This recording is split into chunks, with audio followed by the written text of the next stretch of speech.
I thought it was necessary to announce that. Some of the measures on housing are practical difficulties which people come and tell us, which I thought would be good. It would give a support to people who want to buy a new house, support to affordable housing. Other than that, I think this has remained largely interim. I don't know how you say it's remained largely interim. Let's talk about the farm package, for instance. Now, you have allocated 20,000 crore rupees in financial year 19 and 75,000 crore rupees, that is for FY20. That doesn't really qualify as a proposal that an interim budget would take forward. Well, that's a proposal of the current year. The scheme is already now introduced and effective from 1st December 2018. So it's a current year proposal and will continue into the next year. Okay, I just want to spend a little time talking about the farm package. To start with, there was a period where the government did not seem to acknowledge that the farm sector was facing a crisis, that there was an agrarian problem that needed to be addressed. The opposition says this is too little too late. Leave that aside. How are you going to implement this scheme? How quickly are we going to see money being allocated into the bank accounts of the beneficiaries? When will the beneficiaries be identified? And how did you arrive at the 6,000 rupee number?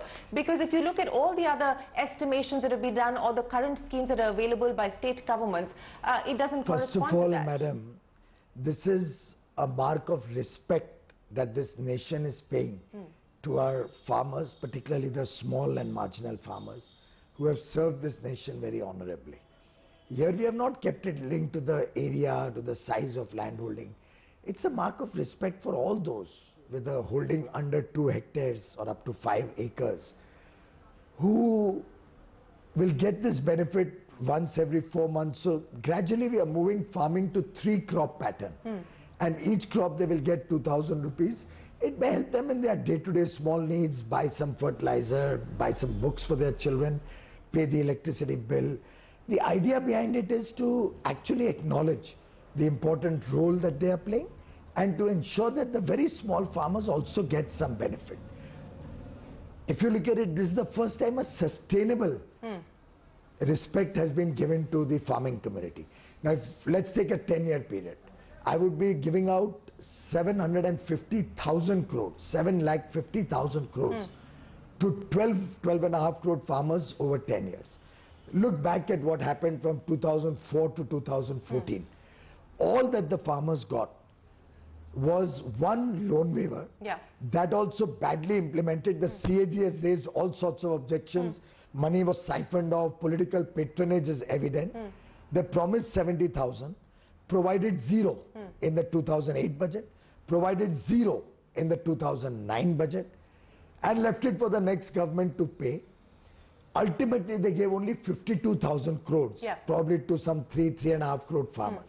So how much did each farmer get technically at an average? Some 12, 13, 14,000 rupees.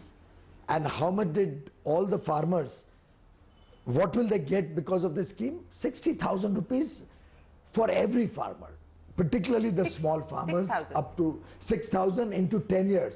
I'm talking of a 10-year UPA. We'll be giving this every year, consistent. So it's basically an income support, not that that income is guaranteed, that income is taken care of. We would love our farmers to have much larger incomes. And that is why if you see 4 years, 4.5 years, we have consistently focused on sustainable development.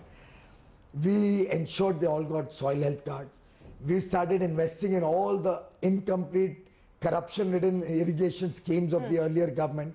We ensured that electricity is available to the nook and corner of the country at affordable prices. In every respect, MSP, never before in history, all 22 crops got MSP. I would dare say, what we procure under MSP in 1 year, the UPA did not procure in 5 years. So I think it's a scheme which is very sustainable. It's a respect for our annadatas. And as far as implementation is concerned, obviously we'll write to the states. States have to give us the lists of landowners because it's all in this, the extract, landholding extract. From that they will have to certify and send it to us. Our idea is that it should be transparent, it should be in the website. The local Gram Panchayat, everybody should know what holding is being declared to the government. And basis that there will be a direct benefit transfer. So we will actually ensure 75,000 crore rupees going to the farmers as against the Congress style, which their own Prime Minister acknowledged, that 85% of that is going to get stolen. 85% is going to go into corruption. You mentioned that 85% is going to go into middleman's hand. So in the Congress style, 10,000 crore would reach the common man, the farmer. Sure. In our working, 75,000 crore. I know you mentioned this in your speech as well. My limited point to you, sir, is this, and you said that this is a mark of respect to the Indian farmer. Why was this mark of respect not paid earlier then? We've seen farmers protest for the last 2.5, 3 years. We've seen the kind of price collapse that has happened. You talked about MSP, but you do a ground check. MSP is not actually being procured. The procurement is not happening at MSP As prices. I said, so this has not been something that has been brushed under the carpet. It's been there in public discourse and on public display. So why did it take you till the last Madam, there are month two of your aspects, tenure to two deliver on aspects this? to your question.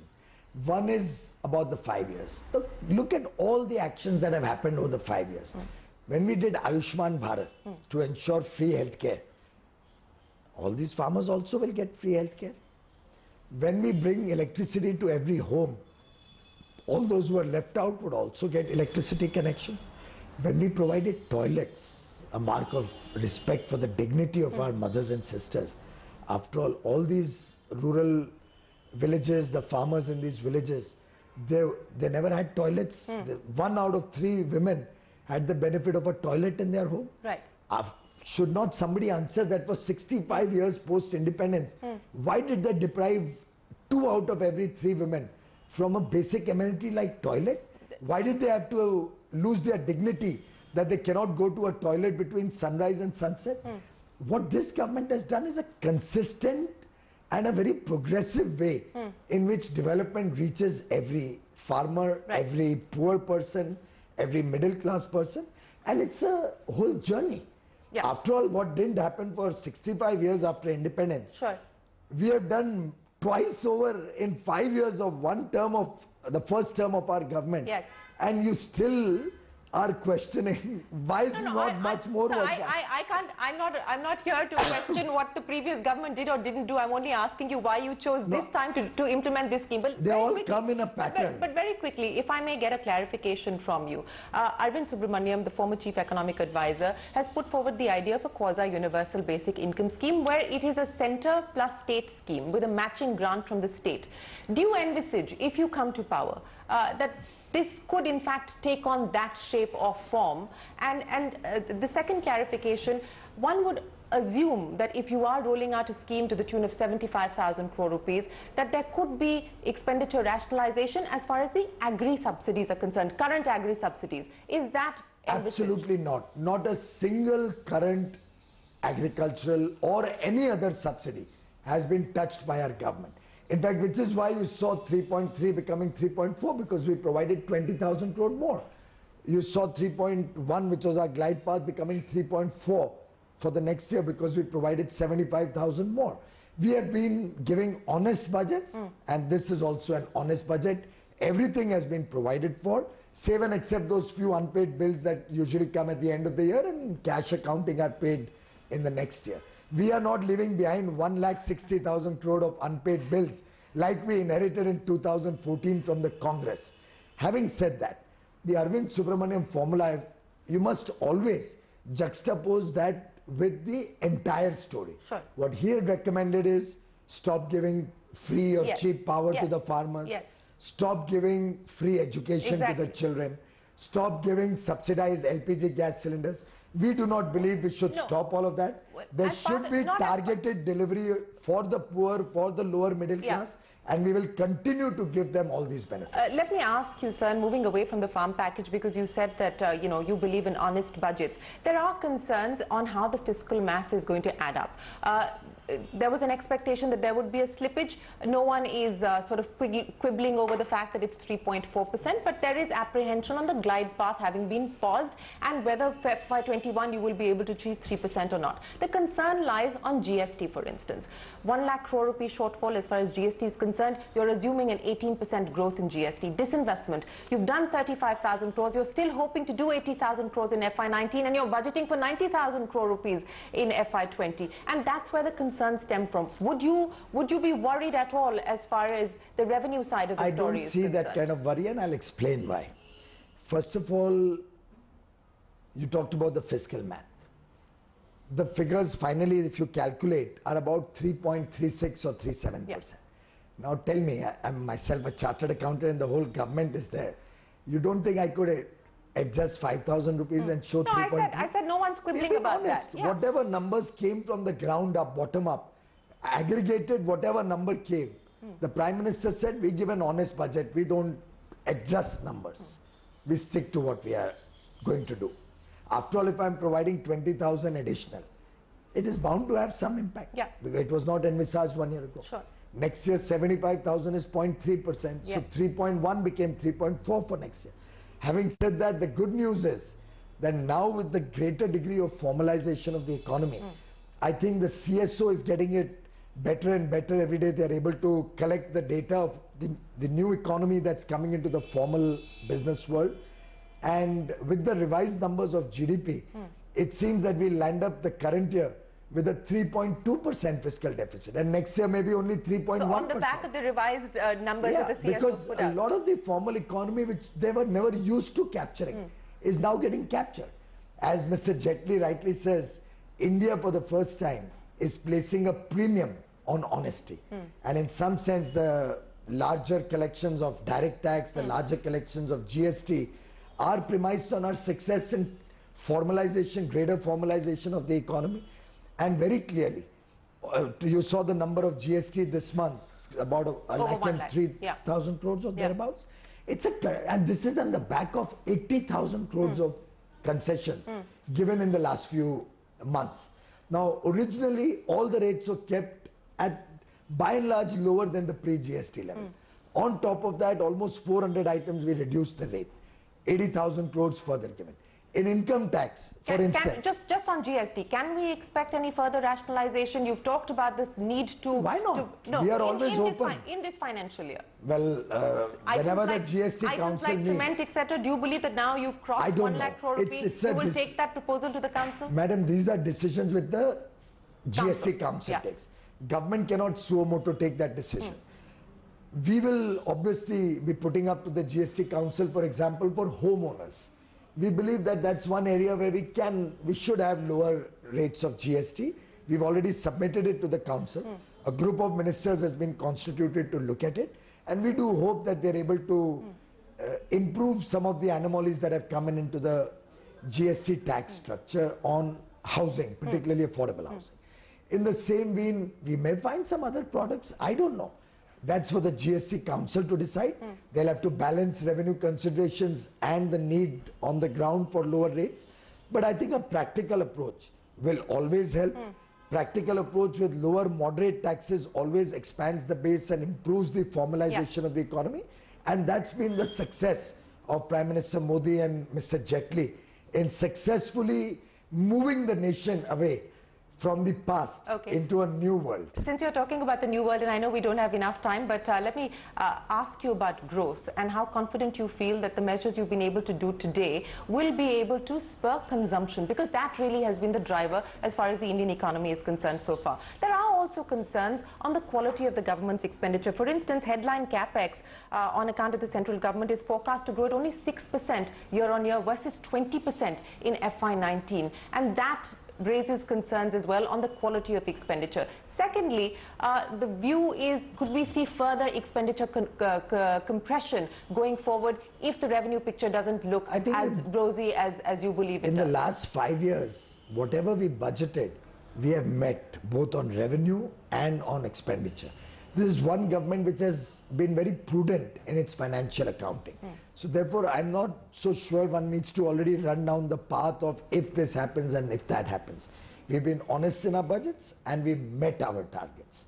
Having said that, the capex cycle obviously needs greater thrust, but at the same time, the 7th Pay Commission, we recognize and accepted at one shot. We did not hem and hedge and awe and have huge agitations all over the country before we accepted it.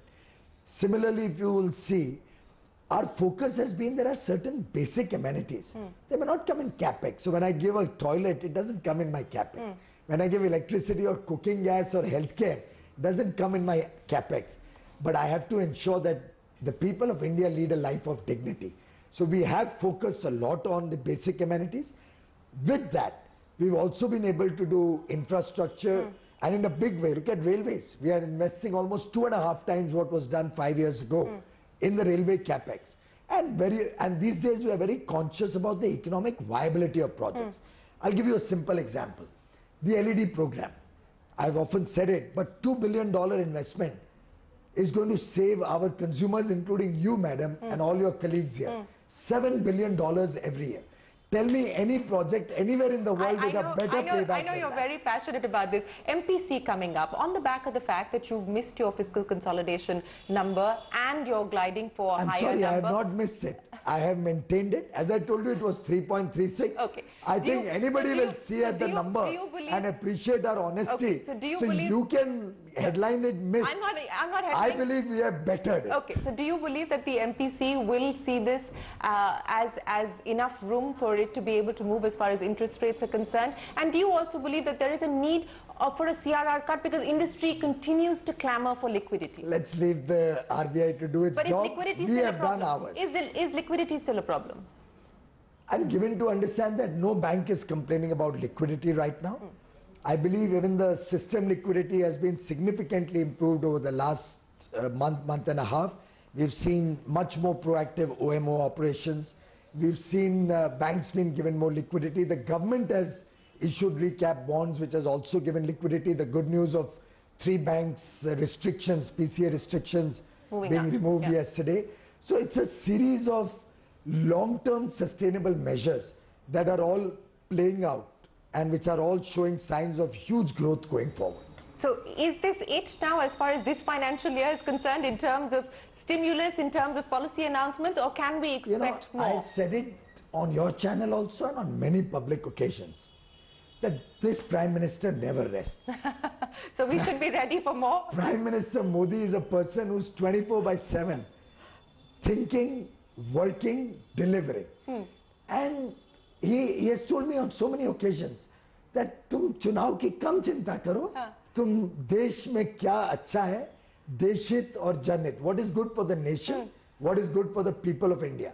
Focus on that. So what is the next installment? What is the next installment? Leave the rest to the people. What is the next installment? Well, you'll have to interview Prime Minister Modi next time around instead of me. But I do believe he's consistently and very, very passionately working towards a better tomorrow for each and every citizen of this country. Mr. Goyal, always a pleasure. Thanks very much for joining us on CNBC TV 18. Appreciate your time. Thank you. That is the Finance Minister decoding the budget for us. From all of us here for now, goodbye. Many thanks for watching.